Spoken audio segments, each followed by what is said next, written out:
નમસ્કાર, ન્યૂ ભારત ન્યૂઝમાં આપનું સ્વાગત છે। વેધર અપડેટ સાથે હું છું પલક।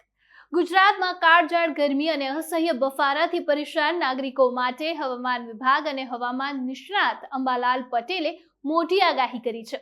આગામી 2 થી 3 દિવસમાં ચોમાસું સમગ્ર ગુજરાતને આવરી લેશે। ખાસ કરીને 1 જુલાઈથી રાજ્યમાં વરસાદની તીવ્રતામાં નોંધપાત્ર વધારો થઈ શકે છે અને દક્ષિણ ગુજરાત માટે ઓરેન્જ એલર્ટ પણ જાહેર કરવામાં આવ્યું છે।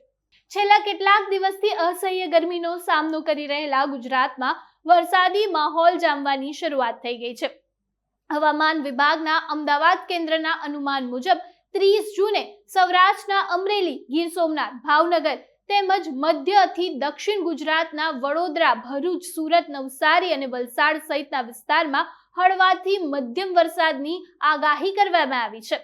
હવામાન વિભાગના જણાવ્યા અનુસાર 1 જુલાઈથી વરસાદી સિસ્ટમ વધુ સક્રિય બનશે। 2 થી 5 જુલાઈ દરમિયાન સમગ્ર ગુજરાતમાં વ્યાપક વરસાદની સંભાવના વ્યક્ત કરવામાં આવી છે।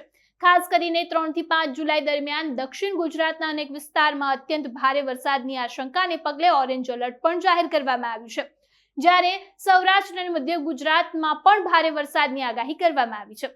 બીજી તરફ જાણીતા હવામાન નિષ્ણાત અંબાલાલ પટેલે પણ જણાવ્યું કે બંગાળના ઉપસાગર અને અરબી સમુદ્રમાં ચોમાસાની બંને સિસ્ટમ સક્રિય થતાં જ રાજ્યમાં વ્યાપક વરસાદની શરૂઆત થશે। જુલાઈ મહિનામાં 4 જુલાઈ અને 16 જુલાઈની આસપાસ ભારે વરસાદ અને આબોહવા સર્જાશે।